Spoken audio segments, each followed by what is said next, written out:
Hello everybody, it is Robbie from Southern California, and today I am going to do an update on my cardboard box garden. I am so jazzed.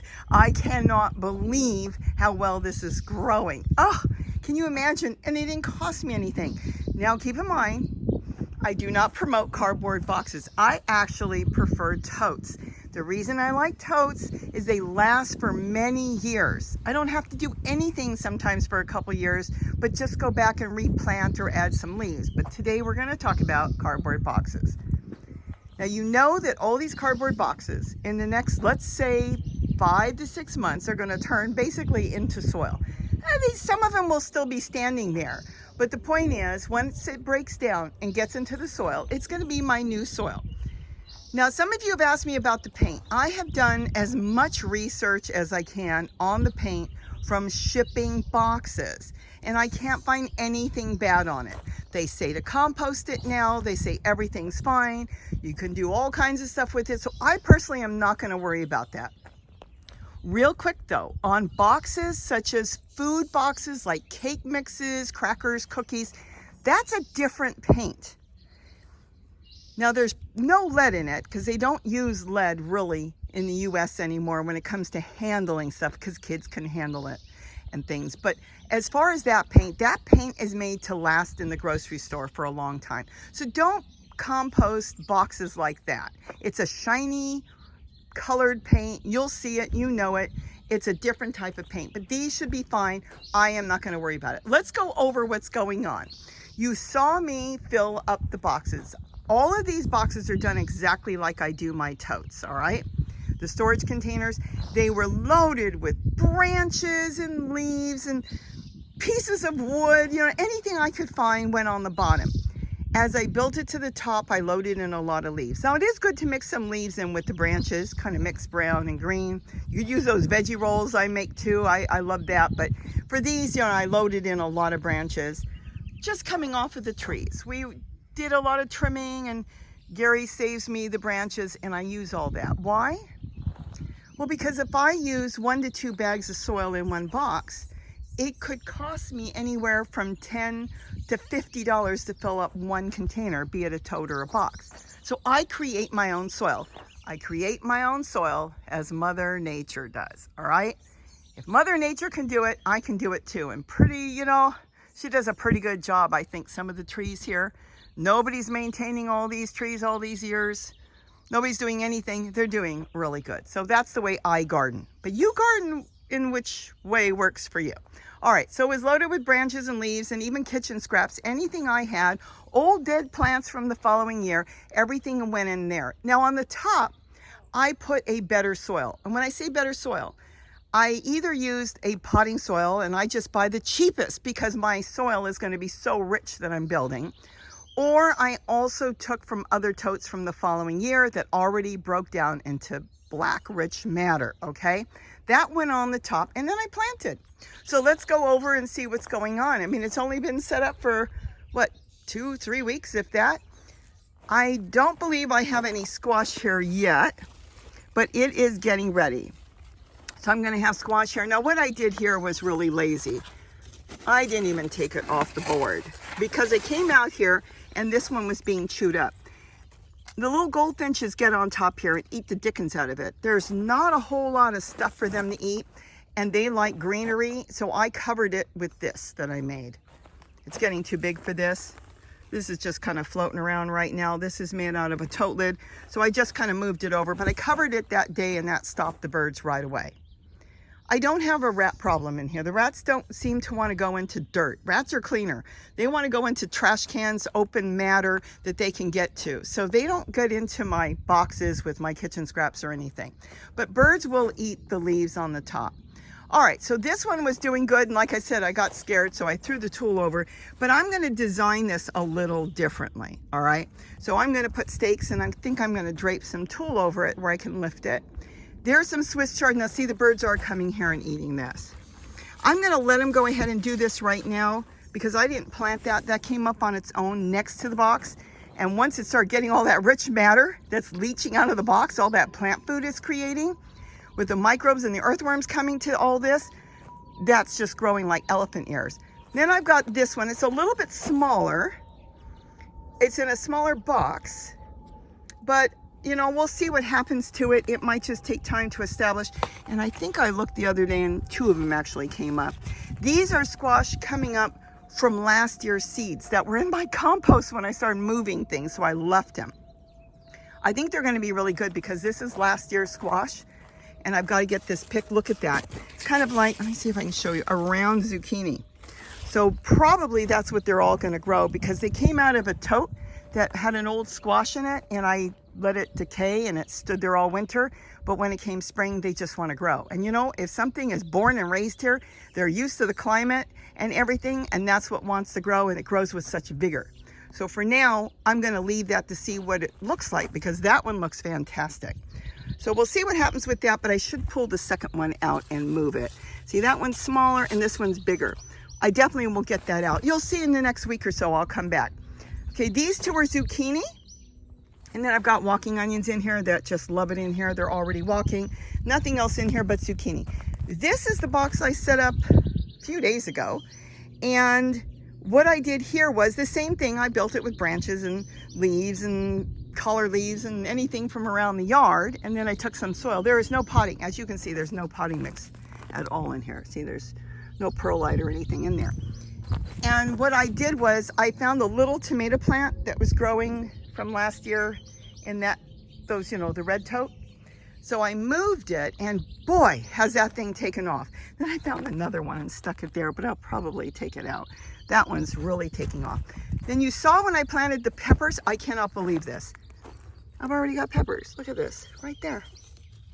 You see that? I've got peppers already growing. I left them together. I did get that at the nursery, the 2 plants, and they were so tight, the roots. I thought, well, you know what? They can leave their roots and go into the soil underneath. I'll just leave the 2 peppers together. So I left them, and then I've got the flowers, and look at all these walking onions are just getting ready to burst open new plants. And then here, this is, I left the label, see? A sun gold. I'm gonna do some cuttings off of this too, because I wanna have more sun golds. So that's a sun gold. I've already got tomatoes. We'll have tomatoes fairly soon.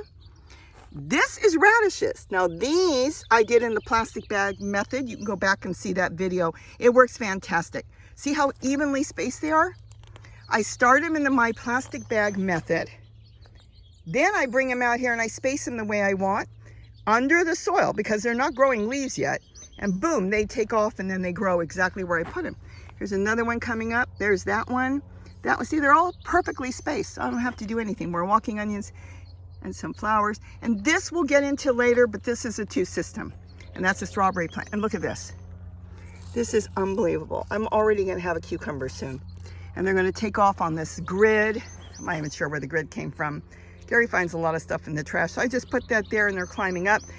This might be a bit much, but I decided to push it. This is eggplant, and I'll put a 2 system in this later. Let me tell you something. A lot of times you're not supposed to mix certain plants, not because they don't like each other, but because they both are such heavy feeders. By putting the 2 system that I do, it won't matter at that point because they're gonna get so much nutrients from the 2 system that I built that they'll be able to grow. So I'll probably have to get a 2 system in that one. Then I've got the 1 tomato plant here. I had to shade it during the heat wave. This was the first tomato plant. That's the 100s that I planted, and it is doing fantastic. I think I want you in here. Go up that way. Okay, so that's doing real good. More cucumbers here, and then a little red Russian kale, I think it is, or some sort of red kale. And then here is more cucumbers growing. I'll have to get a grid here. Now this is the watermelon. I could uncover it. I'm going to set this up completely different. You'll see. Watermelon needs heat, and we're going to be cool again, cool for the next week or so. So I'm going to create a few different things going on in there. I could lift it. Oh, let me go ahead and lift it. I'm going to definitely put a 2 system in there. Then I've got a strawberry in here. This I can throw away. This is the bottom of the paper cups. See, I leave the paper cups so I can just water directly in there, and I know that they get water. Otherwise, you can water. Let's say I was watering this plant and you think you watered it. I don't even know what this is. It's probably a tomato. And then it would go off and you wouldn't even know that it didn't get water. But here I know they get water. Okay, so I'm going to get a 2 system in there. I may move the strawberry out, but I might just put it there. They are heavy, heavy feeders. I put 2 in there in hopes that one makes it. But if I put my 2 system in there, I can grow both tomatoes. I put the glass here, and these here, so it won't get the wind from the canyon that comes up, because it's constantly blowing. I can feel the wind. So that's going to stop the cold wind. And like I said, if I put a 2 system in there, that will finish it. Maybe I will move the strawberries. Oh, look, they're doing so well. If I move the strawberries and put a 2 system here, they'll have shelter, and then they have heat from the wall. And that's basically it. Will I ever do a cardboard box garden again? You betcha I will. Will I expand it? There's a good chance I will. Few of you have said to me, get the labels off. Here's the thing, and the tape. Some of that tape is holding the box in place. I started to pull it. I don't want it to fall apart yet because this is going to break down, but it's okay. It's going to fill my totes next spring. I'm going to come back here with my wheelbarrow and I am going to start filling totes, and I'm going to have the richest free soil that you could possibly get, all made by Mother Nature. Am I going to lose the plants in here? If some of them set root in the ground, I may not. Now, what's going to set root? Really, the only things that could possibly set root and try to survive longer would be the eggplant and the tomatoes. The rest of it, the squash, they're basically done when it comes, to winter. The flowers will be done. Okay, the kale won't be. The watermelon will be done. The strawberries could easily be moved, and I can easily move the onions if I wanted to. But that's about it. The eggplant, yeah, that's it. And the tomatoes. And the peppers, I could move the peppers too. But if they set root right there, then I can figure something out later. Is it an experiment? It is an experiment. Do I think it worked? Oh yeah, because I'm gonna get food out of here before anything starts to break down. I'm very pleased with it. Not one box cost me anything. I got boxes from myself because I do order dog food. I got boxes from my family because they order from other stores. So I am quite pleased with it. I don't have a fence around here for any particular reason. Then Gary found that in the trash and he was trying to keep the rabbits out. So he put that up there for the rabbits. Squirrels or something else can get into it. And I thought it would be a good place to set it up just because it would contain the boxes if they fell out. So I am really, really pleased. I'm happy to make my own soil. I'm happy to buy potting soil to put on the top if I have to, or go ahead and take from another tote from last year. And I also put in quite a bit of native soil. I just took a shovel and put that in there. And I'm constantly pushing things back even now. If any of the flowers die back, like the male flowers off the squash, I push it back in. I make a little hole, I push it back in. So I'm constantly composting in places I grow. And I think that's what really creates so much of our success for zero money. So that's my update for today. I'm getting back to work. I'm almost done with my truck bed. I'm really, really pleased with that. And now I'm done here. Now it's just reap the benefits as they start. Well, I'm really not done. I'm going to put some tulle around here. I don't want the birds to eat up my squash. Okay, so we'll come back in a week or so and we'll see how it goes. And if you're getting ready to start planting, let's say in May, I would say if you've got a spot, if you're growing in totes, I agree with you. Totes are the best because you set them up once, you get them off the ground, and they're great. If you want to get boxes off the ground, you're going to have to line it with plastic because they'll start to, the weight will pull down, the front will fall apart. You'd have to get a plastic that's rated food grade. You can get some black liner plastic like they use for strawberries on the strawberry fields and different farms. That will be safe to use. Make sure it's got a 5. You're looking for the number 5. You're not going to see the other numbers because 5 is what they tend to use, but you never use a 3. And be careful with anything unmarked because if it's not from the US, then you don't know what it's made out of it. But you can put it on chair by lining the box. It will last a little longer. Be sure to get something that is farm grade like 5, because if you use a tablecloth or garbage bag is not rated, government says absolutely do not use any type of garbage bag. But if you use like a tablecloth, they crumble. They literally crumble into dust. So will a garbage bag. So you don't want to do that. So you want to get a good grade plastic, but you can lift it and put it on the chair or any type of bricks or something or cement blocks if you want. But like I said, I had this area. I didn't grow in it last year, and now I'm growing in it. Ask questions. Tell me what you think about it.